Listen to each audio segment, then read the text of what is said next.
एक माझा दूरचा नातेवाईक आहे, पण तो फार वाया गेलेल्या सुरुवातीपासून पूर्वी पण त्याच्यावर अशा पद्धतीने गुन्हे दाखल झालेले आहेत.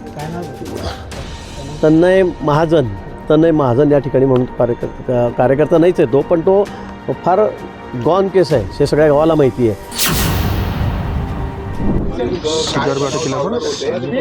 आणि किती घोटाळा केलेले होते, पैसे घेतले. एक दिवसापूर्वीच माननीय मंत्री महोदय श्री गिरीशजी महाजन यांनी प्रेस कॉन्फरन्समध्ये माहिती दिली होती की काही व्यक्तींनी कुंभमेळ्यासंदर्भात बनावट वर्क ऑर्डर देऊन फसवणूक केलेली आहे. आणि याचबाबत माननीय मंत्री महोदयांनी पोलीस आयुक्त नाशिक शहर यांना माहिती दिली होती. त्यांच्या माहितीनुसार या प्रकरणामधील जो फिर्यादी आहेत त्या फिर्यादींशी संपर्क साधण्यात आला. फिर्यादीशी संपर्क साधून फिर्यादींच्या सांगण्याप्रमाणे गुन्हा दाखल करण्यात आला. या प्रकरणामध्ये जे फिर्यादी आहेत त्या फिर्यादींची आणि त्या आरोपींची नाशिकमध्ये ओळख झाली आणि त्यांना कुंभमेळ्याच्या कामासंदर्भात काम देण्याचं आश्वासन दिलं, खोटं आश्वासन दिलं. आणि या संदर्भात त्यांनी बनावट वर्क ऑर्डर तयार केल्या. बनावट वर्क ऑर्डर तयार करून त्यांना काम दिल्याचं दाखवलं आणि त्यांची फसवणूक केली. या कामासाठी किंवा हे काम देण्याचं त्यांना आमिष दाखवून त्यांच्याकडून 3,05,00,000 रुपये या आरोपींनी घेतलेले आहेत. आणि खोट्या वर्क ऑर्डर, ज्या वर्क ऑर्डर निघालेल्याच नाही आहेत त्या वर्क ऑर्डर त्यांनी या संबंधित आरोपींनी या फिर्यादीला दिल्या आहेत. या वर्क ऑर्डरची जे त्यांनी दाखवलं एकूण 591 कोटींची कामं दिली असं त्यांना फिर्यादींना दाखवलं. परंतु या प्रकारचं कुठलेही वर्क ऑर्डर नसताना, कुठलेही टेंडर नसताना फिर्यादींची या आरोपींनी फसवणूक केली आहे. फसवणूक करून त्यांच्याकडून त्यांना वर्क ऑर्डर दिल्याचं दाखवलं, त्यांना खोटे डॉक्युमेंट्स बनवून दिले आणि त्यांच्याकडनं 3,05,00,000 रुपये घेतले म्हणून 3 गुन्हे दाखल करण्यात आलेले आहेत. आणि या 3 गुन्ह्यांमध्ये 2 आरोपींना अटक करण्यात आलेली आहे. पुढील तपास सुरू आहे. सर, आरोपी कुठले ते राहणार? हे आरोपी जळगाव जिल्ह्यामधील जामनेर येथील आरोपी आहेत आणि त्यांना अटक करण्यात आलेली आहे आणि पुढील तपास सुरू आहे. ताब्यात 4 लोकांना घेतलं अशी चर्चा गुन्हे दाखल कुठे? हे गुन्हे जे 3ही गुन्हे आहेत हे तिन्ही गुन्हे नाशिक शहरामध्ये नाशिक रोड पोलीस ठाणे येथे गुन्हे दाखल करण्यात आलेले आहेत आणि त्यांना अटक करण्यात आलेली आहे. सर, एकूण किती बनावट निविदा यांनी काढलेल्या आहेत? म्हणजे आता किती निविदा या प्रकरणामध्ये एकूण ज्या वर्क ऑर्डर आहेत त्या 5 वर्क ऑर्डर समोर आतापर्यंत आलेल्या आहेत. आणि या 5 वर्क ऑर्डरची किंमत साधारणतः त्यांनी जे कागदावरती दाखवलं आहे ते 591 कोटी असं त्यांनी दाखवलेलं आहे. या खोट्या वर्क ऑर्डर्स आहेत. पण ही कामं नेमकी कोणती होती? ही कामं हाऊसकीपिंगची कामं, पोलीस अधिकारी कर्मचाऱ्यांना जेवणाची सुविधा देणं, बेडशीट बकेट मग पुरवणं, हाऊसकीपिंगचे आहेत, लंच आहे, पाणी पुरवठा आहे, अशा हाऊसकीपिंगची कामं ही त्यांनी कामं कागदावरती दाखवली होत्या आणि हे बनावट वर्क ऑर्डर तयार केले होते. एकूण किती आरोपी आहे? 2 आरोपींना याच्यामध्ये अटक करण्यात आलेली आहे आणि अजून कुणी आरोपी आहेत का याच्याविषयी तपास सुरू आहे. काही आरोपींची काही चौकशी वगैरे चालू आहे? याच्यामध्ये अजून चौकशी सुरू आहे आणि चौकशीअंती अजून किती आरोपी आहेत हे निष्पन्न होईल. या आरोपींचा आतापर्यंत कुठली गुन्हेगारी पार्श्वभूमी असल्याचं निदर्शनास आलेलं नाही आहे. तरी आणखी पुढील तपासामध्ये अधिक बाबी स्पष्ट होतील. हे त्यातील एक आरोपी फोटोग्राफर आहेत आणि इतर आरोपी जे आहेत ते देखील अशा किरकोळ प्रकारचीच कामं करतात. असं कुठला एखादा मोठा याच्यामध्ये आरोपी अजून तरी समोर आलेला नाही आहे. ते राहिला जळगावचे म्हणलं, पण त्यांचं नाशिकशी लिंकअप कसं झालं? अजून कोण मीडिएटर आहे? आता प्रथमदर्शनी ह्या आरोपींची आणि या फिर्यादींची ओळख नाशिकमध्ये झाली होती. त्यांची नाशिकमध्ये चर्चा झाली होती. नाशिकमध्येच त्यांना काम देण्याचं आश्वासन दिलं होतं, त्यांना वर्क ऑर्डर दाखवल्या होत्या. त्यांचं आणखी इतर काही कनेक्शन आहे का याच्याविषयी तपास सुरू आहे. सर, इतक्या हुबेहूब पद्धतीने त्या बनावट वर्क ऑर्डर तयार करण्यात आलेले आहे. प्रशासनाशी संबंधित कोणी आहे का जो त्यांना मदत करत होता, त्यांच्यामध्ये काही संपर्क होता असं? प्रशासनाचं याच्यामध्ये कोणी समाविष्ट असल्याचं समोर आलेलं नाही. अजून तरी हे आरोपींनीच यांची फसवणूक केली असं स्पष्ट होत आहे. तरी देखील आणखी पुढील तपास सुरू आहे. तपासामध्ये अधिक बाबी निष्पन्न होते. काही दिवसापूर्वी विभागीय आयुक्तांनी पण अशा स्वरूपाची तक्रार केलेली होती. त्याचा आणि याचा काय संबंध आहे? ती घटना आणि ही घटना प्रथमदर्शनी वेगळी वाटते. त्याचा आणि या घटनेचा सध्या तरी परस्पर काही संबंध दिसून येत नाही. काही आरोपी पकडले होते?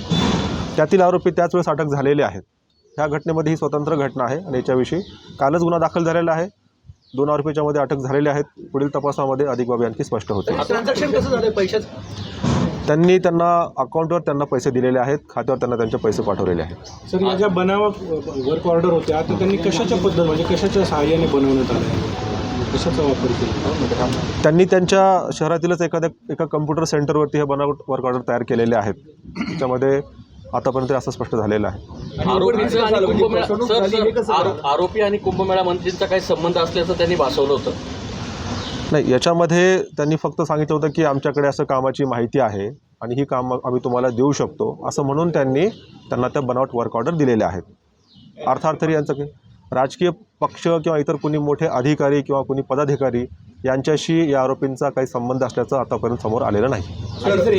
कंत्राटदारांना वर्क ऑर्डर दिले होते. त्यांनी ह्या प्रकरणामध्ये 3 आपण गुन्हे दाखल केलेले आहेत. तर 3 व्यक्तींना त्यांनी ह्या खोट्या वर्क ऑर्डर दिल्याचं समोर दिसून आलेलं आहे. त्यांच्या लक्षात कसं आलं फसवणूक झाली आहे, हे कसं लक्षात आलं? परत आरोपी त्या फिर्यादींना कळाले की ह्याचं अजून काम निघालेलं नाही आहे, अजून या गोष्टीचं टेंडरच निघालेलं नाही आहे. टेंडर नसताना कुठल्या गोष्टीची वर्क ऑर्डर निघू शकत नाही असं जेव्हा त्यांच्या लक्षात आलं त्यानंतर त्यांनी सही कशी आहे त्याच्यावर? ज्या वर्क ऑर्डर आहे त्याच्यामध्ये डिजिटल साईन आहेत. डिजिटल साईननुसार त्यांनी ती वर्क ऑर्डर केल्याचं असं दिसतं. गेडम साहेबांच्या सही आहेत. डिजिटल सिग्नेचर काय कोणाची? हां, ते तुम्हाला मी शेअर करतो. आरोपींची अध्यक्ष आरोपींची नावं प्रेस नोटमध्ये नमूद केले आहे, ते तुम्हाला प्रेस नोटमध्ये मिळतील. सांगितलं तर बरोबर. याच्यामध्ये जे 2 आरोपी अटक झाले आहेत त्यातलं एकाचं नाव आहे तनय अनंत महाजन. दुसरा जो आरोपी अटक आहे त्याचं नाव आहे नरेंद्र तोताराम महाजन.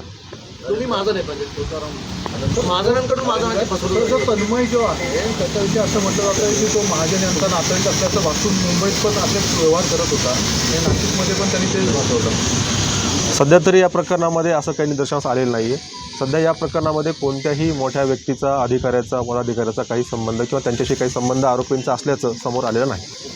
तर आरोपी म्हणजे जागेवर मिळून आले का, त्यांचा शोध कसा घेतला गेला? आरोपींचा शोध घेण्यात आला, आरोपींची माहिती मिळाली, आरोपी स्पेसिफिक ठिकाणी होते, त्या ठिकाणी पथकं पाठवण्यात आली आणि तिथून आरोपींना अटक करण्यात आली. कुठे आरोपी कुठे अटक केले? ते तपासानंतर आम्ही परत स्पष्ट करू. सध्या या गोष्टी तपासाच्या अनुषंगानं सध्या सांगता येणार नाही. त्याच्यामध्ये अजून काही अटक होऊ शकते का पुढे? तपासामध्ये निश्चितच अजून काही याच्यामध्ये आपण आता सांगू शकत नाही की फक्त 2 प्रकरणावरती आरोपी थांबतील किंवा 2 आरोपी प्रकरण थांबेल. तपासामध्ये आणखी ज्याप्रमाणे पुरावा मिळेल, ज्याप्रमाणे आरोपी स्पष्ट होतील त्याप्रमाणे कारवाई केली जाईल. काही जप्त केलं आरोपींकडनं आतापर्यंत काही मिळून आलं त्यांच्याकडे? अजून तरी काही जप्ती नाही आहे, कारण कालच गुन्हा दाखल झाला आहे, कालच आरोपींना अटक झालेली आहे. अजून तपास अतिशय प्राथमिक स्टेजला आहे. पुढे याच्यामध्ये आणखी डेव्हलपमेंट होईल. तर अजूनही कुंभमेळ्याची कोट्यावधीची कामं बाकी आहे. आपण प्रशासनाला काय आवाहन करणार आहे का वर्क ऑर्डरच्या संदर्भात देताना किंवा नाही, या संदर्भात प्रशासनाच्या ऐवजी जे कंत्राटदार आहेत तर कंत्राटदारांनी काळजी घेतली पाहिजे. जेव्हा कंत्राटदार एखादा वर्क ऑर्डर किंवा काम घेण्याचा प्रयत्न करतात तर त्यांनी खरोखर हे काम निघालं आहे का, याची निविदा झाली आहे का, तर त्यांनी त्रयस्थ कुठल्या व्यक्तीशी संपर्क न साधता त्यांनी जे प्रशासनिक अधिकारी आहेत त्यांनी त्यांच्याकडे संपर्क साधला पाहिजे आणि त्यांनी तिथून व्हेरीफाय केलं पाहिजे की खरोखर या प्रकरणाची या कामाची ऑर्डर निघाली आहे काय, जेणेकरून त्यांची फसवणूक होणार नाही. सर, आणि फिर्यादींना काय सांगितलं होतं या आरोपींनी की हे पैसे नेमके कशासाठी घेतोय, हे कोणाला देतोय, कोणाच्या माध्यमातून काम आणतोय, त्याबाबत फिर्यादींनी काय सांगितलं? तसं अजून काही स्पष्ट नाही आहे. आता फक्त हे काम तुम्हाला मिळवून देतो त्यासाठी त्यांना वर्क ऑर्डर दाखवली, खोटी वर्क ऑर्डर दिली आणि त्यासाठी त्यांनी पैसे घेतल्याचं स्पष्ट झालेलं आहे. तरी 3 कोटी म्हणजे आत्तापर्यंत 3 कोटी घेण्यात आलेलं आहे, सगळं अकाउंटमध्ये घेतलं काय? हे सर्व 3 कोटी 5 लाख त्यांनी अकाउंटमध्ये घेतल्याचं लक्षात आलेलं आहे. मग ते आता रिटर्न नाही झाले का? ते आता जस्ट प्रायमरी स्टेजमध्ये आहे. कालचंच प्रकरण आहे, कालचाच गुन्हा दाखल आहे. तपासाच्या एकेका टप्प्यानुसार पुढील कारवाई होईल. मागच्या गुन्ह्याची आणि या गुन्ह्याची काही लिंक नाही? आधी सांगितलं आतापर्यंत या गुन्ह्यांची काही आपसात लिंक आहे असं दिसत नाही. सर, आणि जे फिर्यादी आहे ते पोलिसांकडे नेता मंत्री महोदयांकडे गेले, तक्रार घेऊन काय त्याचं कारण होतं? म्हणजे पोलिसांवर म्हणजे ते प्रकरण पोलिसांशी रिलेटेड असल्यामुळे तिकडे गेले. त्याविषयी तपासामध्ये आपण निष्पन्न करू. चलो हिंदी आरोपी पण हा आहे. आणखी काही बघूया. सर, या विषयावर हिंदी का? हां, हिंदी. कुंभमेळ्याच्या या खोट्या वर्क ऑर्डर देण्याच्या संदर्भामध्ये मीच माझ्याकडे लोक आले होते की अशी ऑर्डर मला मिळालेली आहे आणि त्या संदर्भामध्ये मीच CPंनाही सांगितलं आहे. मुख्यमंत्री मोदयाच्या कानावर मी परवाच मिटिंगच्या दिवशीच कुंभमेळ्याची बैठक होती त्या दिवशी हा विषय घातलेला आहे. आमचे आयुक्त आहेत महसूल आयुक्त ते कुंभमेळा प्राधिकरणाचे अध्यक्ष आहेत गेडाम साहेब, त्यांच्या सहीने म्हणजे डिजिटल सहीने हे सगळे प्रसिद्ध झालेले होते. आणि मी त्यांनाही ती कॉपी पाठवली. ते पण म्हटले की अशी आपली कुठली कॉपी या ठिकाणी आपण अशी दिलेली नाही, असं कुठलं टेंडर निघालेलं नाही. आणि म्हणून मग आपण पोलिसांमध्ये तक्रार केली. याच्यामध्ये 2 जणांना ताब्यात घेतलं आहे. अजून एक जण त्यातला जो मुख्य अजून आरोपी आहे शकील नावाचा, तो सुद्धा फरार आहे. अजून 5-6 आरोपी याच्यामध्ये आहेत. त्यांचाही शोध त्या ठिकाणी सुरू आहे. त्यांची नावं साहेबांकडे त्या ठिकाणी गेलेली आहेत. ज्यांना वर्क ऑर्डर खोट्या मिळालेल्या आहेत त्यांनी ही तक्रार पोलीस स्टेशनला नाशिकला केलेली आहे. आणि CP साहेब स्वतः लक्ष घालत आहेत. त्यात एकाही जणाला सोडायचं नाही. जे असतील आरोपी त्यांना सगळ्यांना ताब्यात घ्यायचं आहे. ज्यांनी हा गंभीर गुन्हा आहे, 100 कोटीच्या 150 कोटी रुपयाच्या बोगस वर्क ऑर्डर या त्या ठिकाणी घरी छापून त्या ठिकाणी दिलेल्या आहेत. आणि म्हणून मला हा अतिशय गंभीर गुन्हा आहे. याच्यामध्ये कोणालाही सोडलं जाणार नाही. जे दोषी असतील त्यांच्यावर अगदी कठोर आणि कडक कारवाई केली जाईल.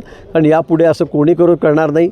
नुसत्या कुंभमेळ्यातच नाही तर इतर ठिकाणी होण्याची शक्यता आहे. वर्क ऑर्डर बोगस घरी छापून घ्यायच्या लोकांना द्यायच्या, ही फसवणूक आहे. 420 आहे सगळं आता.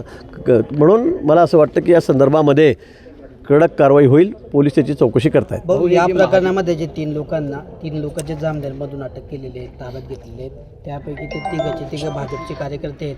काही त्यापैकी आपले नातेवाईक असल्याची चर्चा सुरू आहे. नेमकं वस्तू एक माझा दूरचा नातेवाईक आहे, पण तो फार वाया गेलेल्या सुरुवातीपासून. पूर्वी पण त्याच्यावर अशा पद्धतीने गुन्हे दाखल झालेले आहेत. काय नाव होतं? तन्मय महाजन या ठिकाणी म्हणून कार्यकर्ता नाहीच आहे तो, पण तो फार गॉन केस आहे हे सगळ्या गावाला माहिती आहे. आणि म्हणून त्यांनी आणि 3-4 जणांनी मिळून अजून 3-4 जण याच्यामध्ये आहेत.